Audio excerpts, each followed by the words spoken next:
아다지오 두 번째, 예레미야 20장 9절 말씀 같이 하겠습니다. 내가 다시는 여호와를 선포하지 아니하며 그 이름으로 말하지 아니하리라 하면 나의 중심이 불붙는 것 같아서 골수에 사무치니 답답하여 견딜 수 없나이다. 아멘. 아멘. 우리 자녀들 중에, 어린 자녀들 중에 게임을 좋아하는 아이들이 있죠. 그 아이들에게 게임을 하지 못하게 했을 때 반응을 혹시 상상할 수 있겠습니까? 세상 무너진 것 같이 느껴질 수 있습니다. 아이들에게 게임기 같은 것들이 혹시 나에게 뭐가 있습니까? 여러분, 나이가 들어서 어른이 되어지면 가정이 중요하다고 말합니다. 나한테 가장 중요한 게 가정이다. 어떤 분들은 건강이다. 또 어떤 분들은 뭐 사업이다, 뭐 돈이다. 이 말 하고 싶진 않지만 돈이다, 뭐 명예다, 이럴 수 있잖아요. 그걸 위해서라면, 세상 출세를 위해서라면 자존심이고 뭐고, 어떤 분들은 영혼도 팔아버립니다. 어제까지 정치인들 보십시오. 어제까지 적이었는데 나에게 유익이 된다면 오늘 굉장히 친하게 지냅니다. 왜요? 내가 원하는 것을 얻기 위하여 그렇습니다. 그런데 여러분, 그런 것들을 갖게 되어지면 아다지오를 누릴 수 있을까요? 아다지오라는 것은 지난주 설교인데, 오늘 처음 듣는 분들을 위하여, 원래 음악의 템포예요. 스피드인데 이것의 그 의미가, 자세한 설명은 지난주 설교를 참고하시고요. 다른 걸로 말하면 안식 평안이라고 말할 수 있습니다. 내가 원하는 것을 얻으면 내가 진정한 안식을 누릴 수 있을까요? 이때 절대 평안이죠. 예수님께서 십자가에서 죽으시는 그 순간, 생명이 딱 떠나시는 그 순간, 그 짧은 그 적막, 고요함, 이게 아다지오거든요. 내가 자존심 팔아가고 내가 내 영혼 팔아가면서 내가 원하는 걸 얻었을 때, 내가 그래요, 내 마음 편하고 사람들에게 당당할 수 있는데, 주님께서 십자가에서 죽으실 때 그 가졌던 그 절대 평안 누릴 수 있을까요? 그러면 선지자에게 가장 귀한 것은 뭘까요? 선지자들이 명예가 중요할까요? 재산이 중요할까요? 아니면 지위나 성공이 중요할까요? 만약 이런 것 좋아하면 거짓 선지자입니다. 아니면 선지자로서 기도하면 병든 사람 낫고, 기도하면 귀신 쫓아내고, 이런 능력을 원할까요? 중요합니다. 복음 증거할 때 중요해요. 그러나 그 자체가 목적일 수는 없어요. 그러면 진정한 선지자에게 정말 중요한 것이 무엇일까요? 그것은 세상 명예도 아니고 돈도 아니고 인정받는 것도 아니라 단 하나입니다. 말씀 증거하는 겁니다. 오늘 예레미야 20장 9절 말씀 전반부에 보면, 내가 다시는 여호와를 선포하지 아니하며 그 이름을 말하지 아니하리라 라고 말하고 있어요. 여러분, 그렇다면 이것은 선지자로서 자신의 모든 것들을 포기한다는 말과 같은 말이에요. Give up and abandon, 반복이죠. 선지자에게 말씀을 증거하지 못하는 것은 그의 모든 걸 다 빼앗아 가는데, 예레미야가 뭐라고 말하냐면 will이라고 말합니다. 하지 않겠대요. 자신의 모든 것들을 다 버리겠대. 이것은 학생이 공부하지 않는 것, 여러분 게임 좋아하는 아이에게 게임기 빼앗는 것, 이것과 비교할 수 없는 거예요. 선지자가 설교를 하지 않겠다, 말씀 증거하지 않겠다라고 말하는 것은 단순히 어떤 행위를 안 하는 것이 아니에요. 선지자 직분을 안 한다는 것이 아니라 그의 존재, 그의 인생, 그의 사명, 그의 미래를 전부 버리겠다는 거예요. 그런 면에서 선지자들에게 힘든 것은 누구의 비웃음이나 핍박이 아니에요. 여러분, 선지자에게 정말 힘든 것은 무엇이냐면 설교하지 못하게 하는 거예요. 이거는 죽음보다 더 어려워요. 이해되십니까? 우린 이해가 안 돼. 왜냐하면 선지자가 아니기 때문에 이해가 안 돼. 그게 뭐 이렇게 할 수가 있어요. 그저 선지자 일이에요. 자, 빌립보서 1장 말씀 보면, 이때는 바울이 복음을 증거하다가 로마 감옥에 있을 때예요. 근데 빌립보 교회에 두 가지 반응이 있습니다. 하나는 무엇이냐면, 바울이 감옥에 갔으니까 우리라도 대신 복음 증거하자라고 말하는 for Paul, 바울을 위하여 복음을 증거하는 사람들이 있고, against Paul, 바울을 반대하여 복음을 증거하는 사람들이 있었어요. 1장 17절이 바로 그것입니다. 그러나 어떤 사람들은 순수한 동기로 그리스도를 전하지 않고 갇혀있는 나를 더욱 괴롭힐 생각으로 이기적인 마음에서 그리스도를 전하고 있습니다. 바울이 사도인데 복음을 늘 증거하는데 어떤 상황, 어떤 형편 속에서 복음 증거하는데 감옥에 있어서 복음 증거하지 못하니까 얼마나 답답할까. 그런데 우리가 복음 증거하면 바울은 열받아서 답답해 죽을 거야. 우리가 막 복음 증거하면 바울도 내가 원래 복음 증거해야 되는데 감옥에 갇혀내서 답답해서 죽을 거야. 그래서 복음을 증거하겠대요. 여러분, 이게 교회 밖에 있는 사람들 이야기가 아니라 교회 내에 있는 사람들 이야기예요. 누구를 약 올리려고, 누구를 괴롭히려고 복음을 증거하는 사람이 있대요. 그들은 사도의 마음을 정확하게 알았어요. 사도가 무엇이 가장 중요한지 정확하게 알았어요. 그래서 그것을 지금 힘들게 하고 있는 거예요. 우리가 금요일 저녁에 스데반 주제를 가지고 말씀 보고 있습니다. 벌써 2번 보았죠. 가장 성령 충만한 때, 초대교회 가장 성령 충만할 때, 베드로가 한 번 설교에 3,000명이 돌아오고 막 5,000명이 돌아오고 막 이럴 때 교회 내에 문제가 생겼어요. 우리 교인들 듣고 계십니까? 금요일날 하고 있어요. 그런데 그 문제를 어떻게 해결하는지 보세요. 사도행전 6장 4절에 베드로가 이렇게 말합니다. 우리는 기도하는 일과 말씀 전하는 일에 온 힘을 기울이겠습니다. 우리는 사도로서 will give our attention to prayer and the ministry of the word. 말씀 전하는 것, 기도하는 것만 있으면 나머지 다 포기할 수 있습니다. 이런 뜻이거든요. 이게 사도예요, 여러분. 지금 교회 내에 있는 갈등의 문제를 해결하기 위하여 우리가 더 사람들 많이 만나고 더 사람들 찾아가고 이 문제 해결하기 위하여 재정을 더 투자하고 하지 않습니다. 사도들은 자기들이 할 일이 무엇인지 정확하게 알았어요. 우리는 기도하는 것과 말씀 전하는 것만 할 수 있다면 나머지는 다 포기할 수 있습니다 라고 해서 7명의 일꾼을 뽑아가지고 그들의 모든 것들을 다 맡길 수 있었어요. 이런 사도들 이런 일도 있었습니다. 사도행전 4장이죠. 3장에서 아름다운 문, 뷰티풀 게이트라고 하는 미문 밖에 앉아서 40여 세 된 나면서부터 걷지 못하던 한 사람을 은과 금은 내게 없지만 일어나 걸으라 라고 하면서 이렇게 세웠습니다. 주 예수 이름으로 일어나 걸으라 해서 일어났어요. 이 사람이 성전에 들어가서 걷고 뛰고 찬양하니까 맨날 그저 심드렁하게 앉아서 예배드리는 사람들이 그 모습 보면서 우리도 저렇게 예배드리고 싶은 마음이 들어가는 거예요. 그래서 그 사람이 뛰어나가니까 따라 나왔습니다. 근데 그 밖에 누가 있었냐면 솔로몬 행각이라는 곳이 있는데 베드로와 요한이 있었어요. 베드로와 요한이 그들에게 설교했습니다. 그랬더니 여러분, 자그마치 남자만 5,000명이 회심한 일이 일어났어요. 그걸 보게 된 대제사장들과 종교 지도자들이 너무 화가 나가지고 베드로와 요한을 감옥에 집어넣었습니다. 아무리 봐도 이 사람들은 랍비도 아니고 선생님도 아니고 아무것도 아닌데 어떻게 이렇게 설교를 잘할 수 있을까? 이것들을 어떻게 할까 한데 사람들이 지금 이 사건이 너무나 온 사람들이 소문났기 때문에 지금 보고 있거든요. 그러니까 어떻게 할 수가 없었어요. 그래서 하나의 조건을 내겁니다. 18절 말씀. 그들은 베드로와 요한을 다시 불러 이렇게 말했습니다. 절대로 예수님의 이름으로 말하지도 말고 가르치지 말라. 이 말이 뭐예요? 너 믿는 것 괜찮아. 너 하나 잘 믿은 것 괜찮아. 그런데 다른 사람들에게 예수 이름으로 not to speak or teach, 예수님에 관하여 말하지도 마라. 풀어줄게. 다 해도 괜찮아. 그러나 이것만 하지 마. 이렇게 말한 거예요. 그때 베드로가 이렇게 대답하죠. 19절.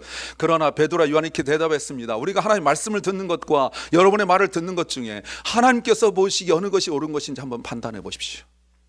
Which is right? 그러면서 20절. 우리는 우리가 보고 들은 것을 말하지 않을 수 없습니다. 이게 사도예요. 매맞는 것, 아프지만, 모욕당하고 힘든 것 힘들지만, 생명 빼앗기는 것 정말 안타깝지만 그럴 수 있어요. 그런데 말씀 전하는 것, 예수님 말하는 것, 이거 못하게 하는 것은 너무너무 힘들다는 말이에요. 바울이 복음을 증거하다가 붙잡혔습니다. 재판을 받게 되죠. 베스도 총독에게 재판받다가 아그리빠에게 또 재판을 받아요. 그래서 바울이 계속 기독교에 대하여 예수님에 대해서 이야기합니다.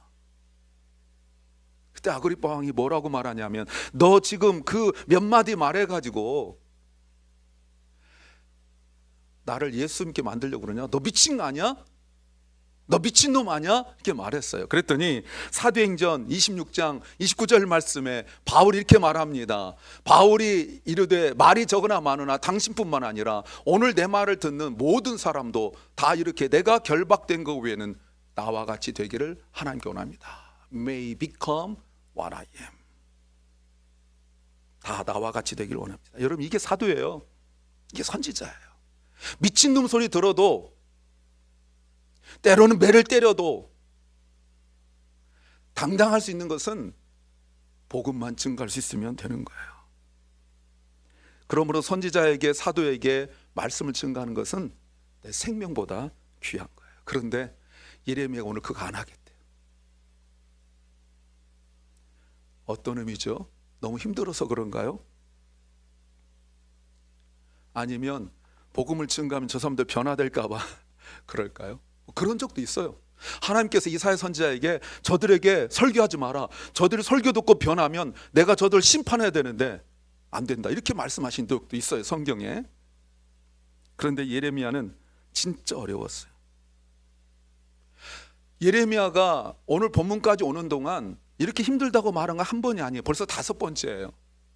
그리고 오늘 본문 바로 뒤에는 또 어떤 일이 있었는지 모르지만 예레미야가 하나님 앞에 욥처럼, 하나님 내가 그날 안 태어났더라면 얼마나 좋았을까요? 내가 태어나서 이 고생하고 있잖아요 라고 말할 정도로 정말 힘들었어요. 근데 왜 그럴까요? 오늘 본문 앞에 이런 내용이 있어요. 예루살렘 성전에 밧소리라는 사람이 있었습니다. 제사장이에요. 예레미야가 설교하는 내용이 뭐냐면, 하나님이 이 땅을 심판하실 것이다, 너희들 회개해라, 하나님께서 심판하실 것이다, 계속 이렇게만 설교하거든요. 듣기 싫어 죽겠는 거예요. 근데 하나님의 선지자니까 사람들이 어떻게 못하는데, 제사장인 밧솔이 예레미야를 데려다가 몇 대를 때리냐면 40대를 때려요. 매로 그냥 뺨 때리는 게 아닙니다. 곤장 때리듯이 40대를 때려요. 바울도, 여러분 이스라엘에서는요 40대가 맥시멈 때리는 건데, 혹시 실수할까 봐 39대를 때리는 게 이게 규칙이거든요. 근데 40대를 때려요. 그냥 때린 것만 아니라 때려놓고 밧솔이 예레미야를 성전 위에 오픈된 방에다 묶어가지고 놓습니다. 사람들한테 창피를 아주 줘요. 여러분, 이제 하룻밤 지나고 밧솔이 이제 예레미야를 충분히 모욕을 줬다 싶어서 풀어줍니다. 그때 예레미야가 하나님 앞에 하는 말이에요. 근데 이게 다른 때보다 예레미야에게 너무 힘들었던 게 뭐냐면, 밧솔과 예레미야는 같은 지파 사람입니다. 더군다나 같은 제사장이에요. 지역은 다르지만 같은 제사장이에요. 이런 표현 여러분 아시잖아요. 동병상련이라고, 아픈 사람 마음 알잖아요. 다른 사람 몰라도 목사는 목사가 알아줘야 되는 거 아닙니까? 선지자는 선지자 알아줘야 되는 거 아닙니까? 제사장은 제사장 알아줘야 되는 거 아닙니까? 그런데 다른 사람도 아닌 제사장이 와서 제사장 출신인 예레미야를 사람들 앞에서 가장 모욕적인 40을 때리고 피투성이가 됐는데 묶어가지고 저 꼭대기다 매달아 놓고 사람들이 보고 비웃게 만들었어요. 여러분, 그러면 사람들이 보고 있겠죠? 하나님의 종이라니까. 지금 20장까지 1장부터 20장까지 왔는데 예레미야가 한두 번 설교했겠어요? 어마어마한 설교했단 말이죠. 다른 선지자들, 거짓 선자들은 예루살렘이 평안할 거다 이렇게 말했는데 예레미야만 멸망할 거다 이렇게 설교할 때 사람들이 예레미야에 대하여 뒤에서는 쑥은쑥은 대지만 공개적으로 말하지 못했어요. 왜냐하면 저 사람이 진짜 하나님의 선지자라면 그를 향하여 손가락질하거나 비웃거나 불평했을 때 벌 받을까 봐 말도 못했거든요. 그런데 다른 사람도 아닌 제사장이, 같은 제사장, 같은 지파 사람이 공개적으로 40대를 때리고 그리고 위에다가 매달아 놨는데 아무 일도 안 일어나는 거예요. 밧줄이 벼락 맞아 죽어야 되잖아요. 밧줄이 어디야 다리 몽둥이 부러져야 되잖아요. 그런데 너무 멀쩡한 거예요.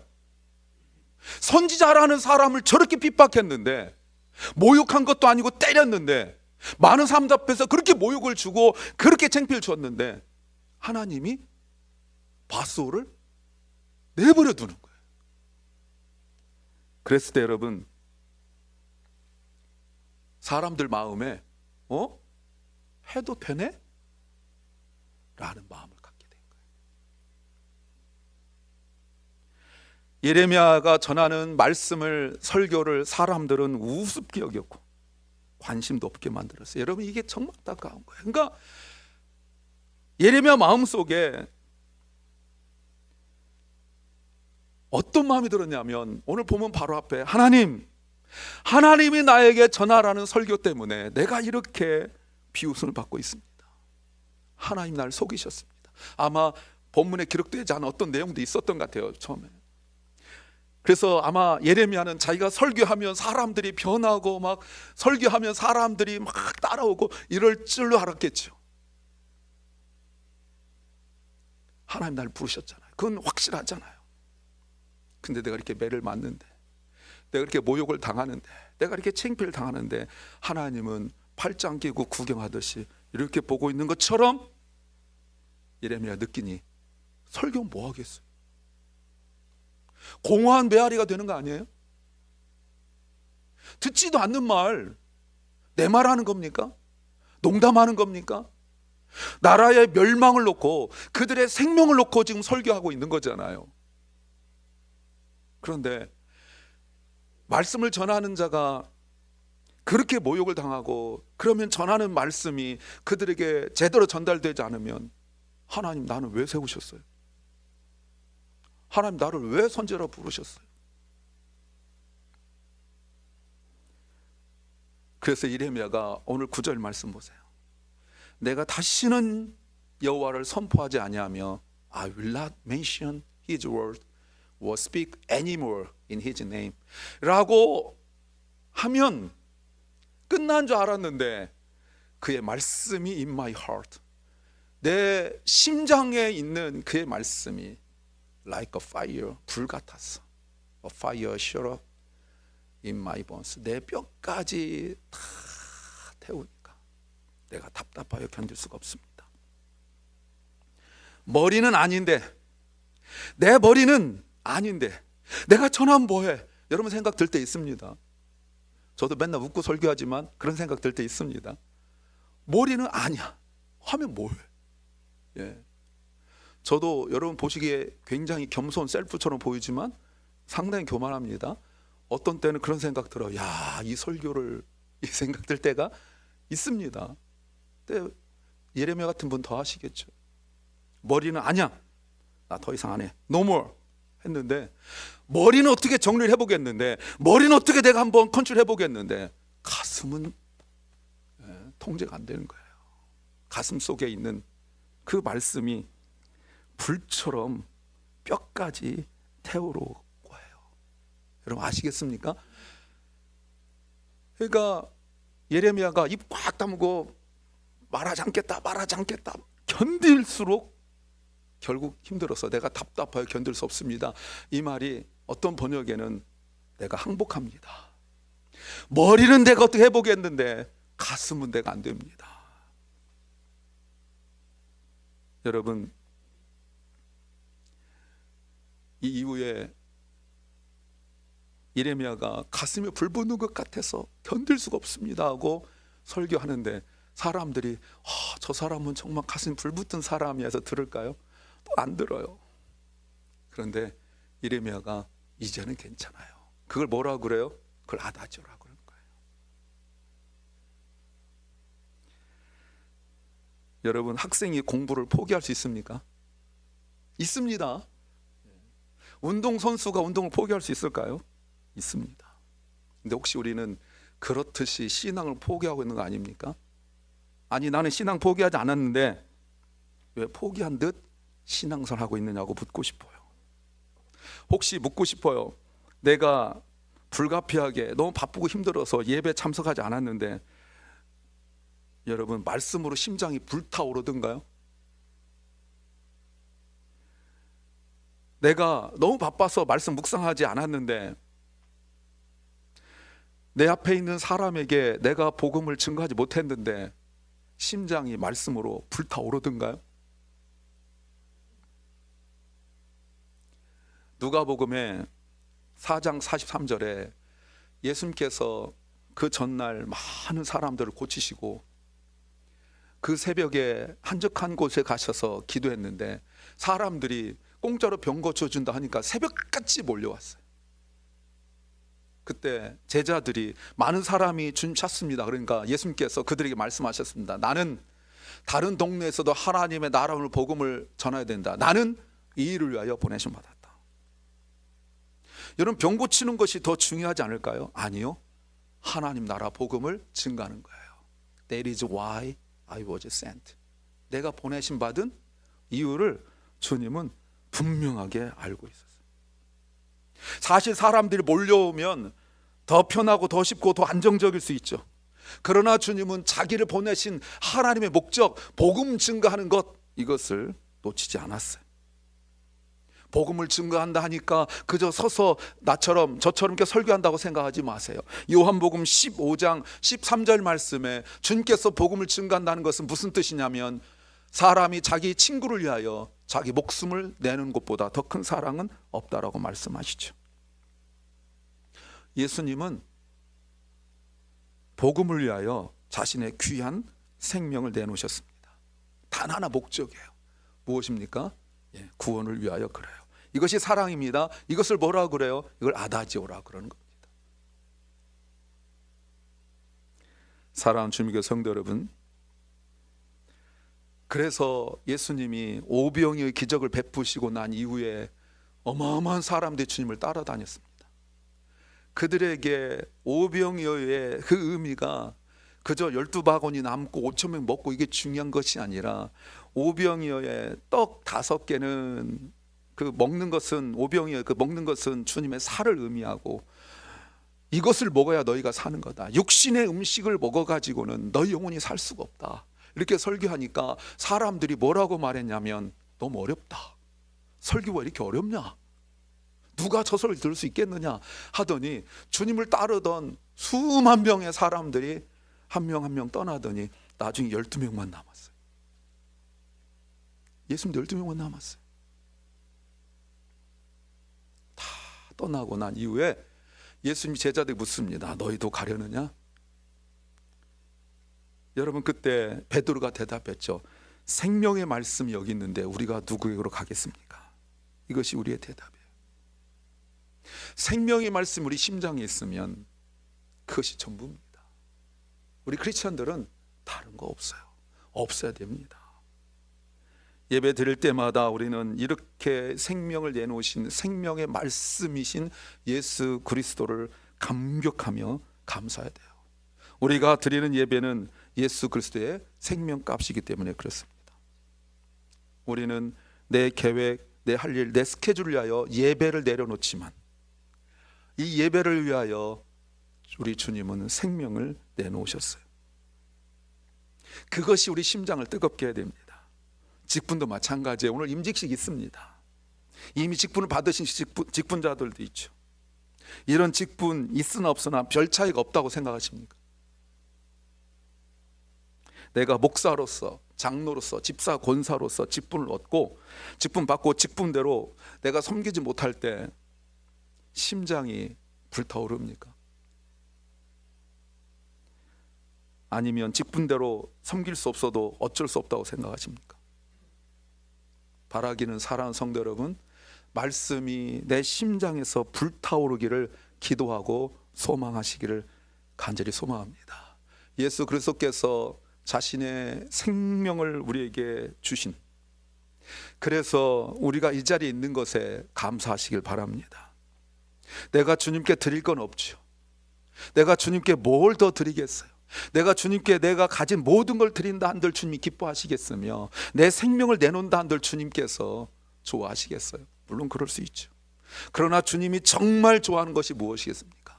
오늘 묵상 말씀처럼, 신명기 6장 1절부터 9절 말씀처럼 주님이 우리에게 원하시는 것은 들으라, 들으라. 언제까지 들어요?